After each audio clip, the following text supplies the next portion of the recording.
পরম করুণাময় মহান আল্লাহ তাআলার নামে শুরু করছি, যিনি অত্যন্ত মেহেরবান।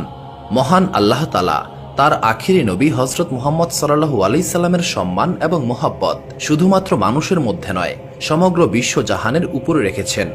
মানুষ ছাড়াও জিনেরা হযরত মুহাম্মদ সাল্লাল্লাহু আলাইহি সাল্লামের উপর ঈমান এনে তার খিদমতে মশগুল থাকত। আজকের ভিডিওতে আমি আপনাদের জানাবো হযরত মুহাম্মদ সাল্লাল্লাহু আলাইহি সাল্লাম এবং একটি জিনের গল্প, যার অর্ধেক ছিল মানুষের মতো এবং বাকি অর্ধেক ছিল জিনের মতো।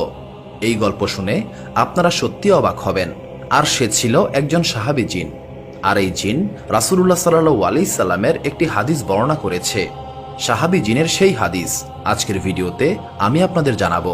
প্রিয় দর্শক, জিনের এই গল্প মুজদাদের কিতাব জামিউল মুজদাদের অধ্যায় নাম্বার 7-এ বর্ণিত হয়েছে। মক্কায় ওয়ালিদ নামের একজন কাফির থাকত, যার কাছে একটি সোনার মূর্তি ছিল, আর সে এই মূর্তির পূজা করত।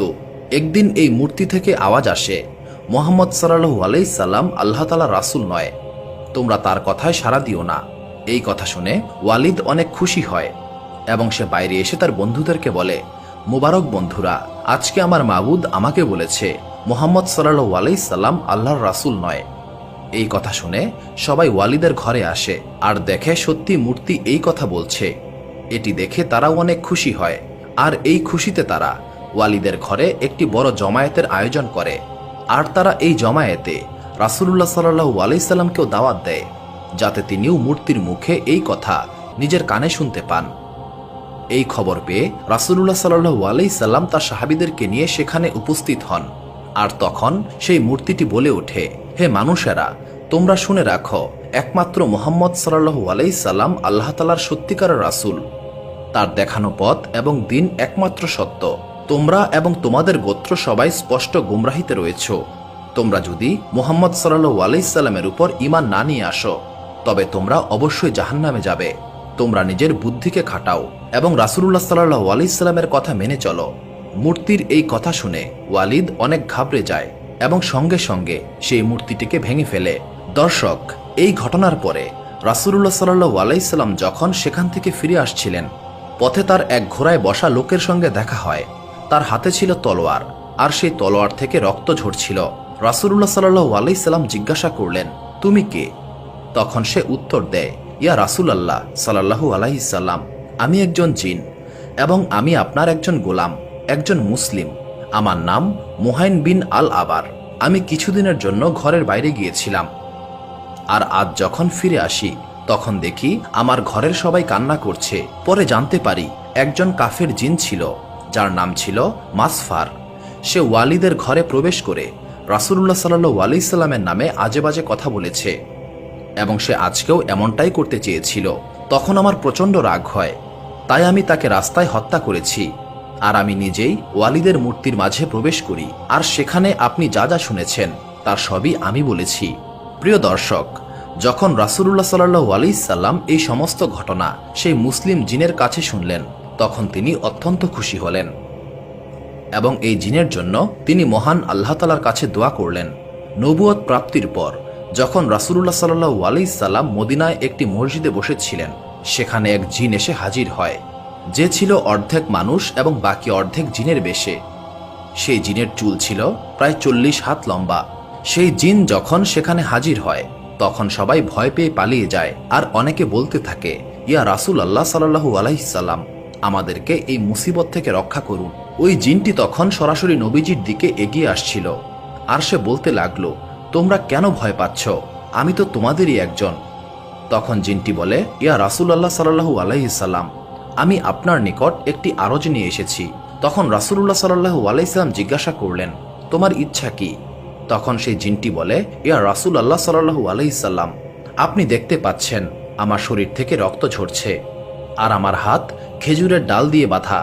তখন রাসূলুল্লাহ সাল্লাল্লাহু আলাইহি সাল্লাম জিজ্ঞাসা করলেন, তোমার এই হাত কে বেঁধেছে? তখন সেই জিন বলে, হযরত আদম আলাইহিস সালামের 30,000 বছর পূর্বে মহান আল্লাহ তাআলা আমাকে এই জমিনে সৃষ্টি করেছিলেন। তখন আমার শক্তি ছিল অন্য সকল জিনের থেকে বেশি, আর আমি সকল জিনদের উপর জুলুম করতাম। যেই জিন আমার সামনে পড়ত আমি তাকেই মেরে ফেলতাম অথবা তাকে অক্ষম করে দিতাম।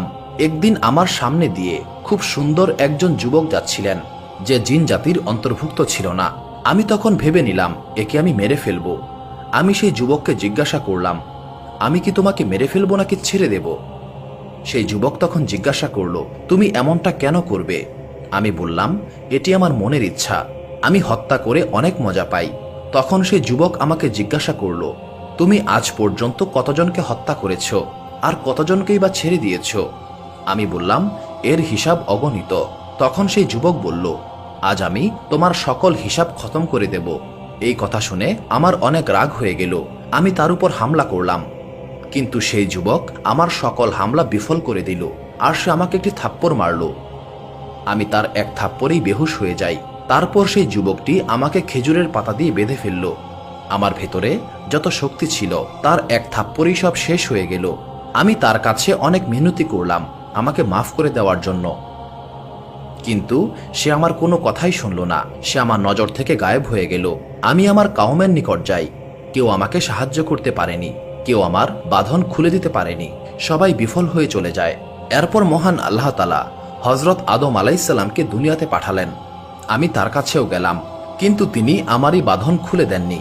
এরপর মহান আল্লাহ তাআলার অনেক নবী এসেছেন, কিন্তু এই বাঁধন কেউ খুলে দেয়নি।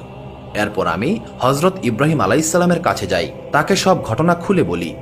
ইব্রাহিম আলাইহিসসালাম এই বাঁধন খুলতে চাইলেন, কিন্তু যখন ইব্রাহিম আলাইহিসসালাম এই বাঁধন খোলার চেষ্টা করছিলেন, তখনই ইব্রাহিম আলাইহিসসালামের কাছে মহান আল্লাহ তাআলার ওহী আসে, হে ইব্রাহিম, একে ছেড়ে দাও। এরপর আমি জিজ্ঞাসা করি, সে কে যে আমার বাঁধন খুলতে পারবে? এরপর ইব্রাহিম আলাইহিসসালাম আমাকে আপনার কথা বলে, আর তখন থেকে আমি আপনার অপেক্ষায় আছি। আজ আমার অপেক্ষা শেষ হলো। এরপর নবী করিম সাল্লাল্লাহু আলাইহি সাল্লাম তার সেই ক্ষতস্থানে হাত দিলেন, সঙ্গে সঙ্গে তার হাতের বাঁধন খুলে গেল আর তার শরীর থেকে যে রক্ত ঝরছিল সেটিও বন্ধ হয়ে যায়। তখন রাসূলুল্লাহ সাল্লাল্লাহু আলাইহি সাল্লাম বললেন, যাও, আজ থেকে তুমি মুক্ত। এরপর জিন বলে, আমি কোথায় যাব?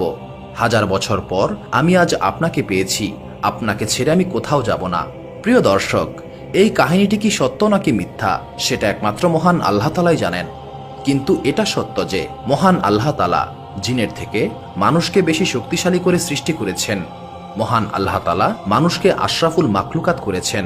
হযরত শাহ রহমতুল্লাহ আলাইহি সাহেব, যিনি হযরত শাহ ওয়ালিউল্লাহর ভাই এবং অনেক বড় আলেম ও বুজুর্গ ছিলেন, তিনি একবার ভুল করে এক জিনকে মেরে ফেলেছিলেন। এই গল্প হযরত আল্লামা আনোয়ার শাহ কাশিমি সাহেব বর্ণনা করেছেন। হযরত শাহ সাহেব তার ঘরে বসেছিলেন, তখন এক সিপাহী এসে বলে, আপনাকে বাদশাহ সালামত ডেকেছেন। হযরত শাহ সাহেব তখনই উঠে সেই সিপাহীর সঙ্গে গেলেন, কিন্তু সেই সিপাহী তাকে বাদশার দরবারে নিয়ে যাওয়ার পরিবর্তে অন্যদিকে নিয়ে গেল। তারপর একটি জায়গায় নিয়ে গিয়ে বলল, আপনি এই ঘরে প্রবেশ করুন। তিনি সেখানে গিয়ে দেখতে পান জিনদের একটি বড় জমায়েত হয়েছে, আর সবার সামনে তাদের বাদশাহ বসা অবস্থায় রয়েছে। ঠিক তার সামনে একটি মুর্দা রাখা, ঠিক তার পাশেই একজন পুরুষ আর একজন নারী জিন বসে রয়েছে।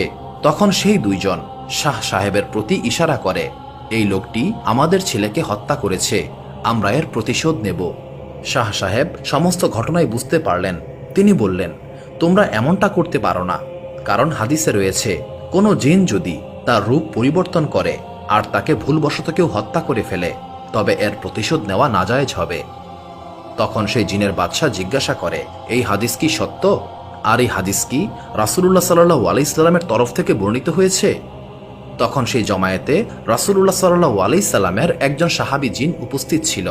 সে বলল, হ্যাঁ, এই হাদিস সত্য, আমি নিজের কানে এই হাদিস রাসূলুল্লাহ সাল্লাল্লাহু আলাইহি সাল্লামকে বলতে শুনেছি। এরপর সেই জিনের বাদশাহ তাকে সেখান থেকে রেহাই দেন। শাহ সাহেব বলেন, আমি রেহাই পেয়ে এতটাও খুশি হইনি যতটা খুশি আমি হয়েছি এই সাহাবী জিনকে দেখে। এরপর শাহ সাহেব সেখান থেকে চলে আসলেন। এই হাদিসটি তিরমিজি শরীফে এসেছে। আসলে শাহ সাহেব একদিন তার দিনের কাজে ব্যস্ত ছিলেন। ঠিক সেই সময়ে সেখানে একটি সাপের বাচ্চা আসে, আর তিনি সেই সাপের বাচ্চাটিকে মেরে ফেললেন। এই ব্যাপারে রাসূলুল্লাহ সাল্লাল্লাহু আলাইহি সাল্লাম বলেন, যদি কোনো জিন নিজের রূপ বদলে অন্য কোনো রূপে আসে আর কেউ তাকে হত্যা করে, তবে হত্যাকারীর কোনো দায় থাকবে না। মনে রাখতে হবে, জিনেরা অন্য রূপেও আসে। প্রিয় দর্শক, আমরা মহান আল্লাহ তাআলার কাছে দোয়া করি, মহান আল্লাহ তাআলা আমাদেরকে জাদুকরী জিন আর শয়তান জিন থেকে হেফাজত করুন, আমিন। সুপ্রিয় দর্শক মণ্ডলী, প্রতিদিন নতুন নতুন ভিডিও পেতে আমাদের চ্যানেলটি অবশ্যই সাবস্ক্রাইব করুন এবং পাশে থাকা বেল আইকনটি প্রেস করতে অবশ্যই ভুলবেন না, এবং সেই সাথে আপনার যে কোনো মতামত আমাদের জানাতে আমাদের ভিডিওতে অবশ্যই কমেন্ট করুন। আশা করি আপনারা সবাই ভালো থাকবেন এবং সুস্থ থাকবেন।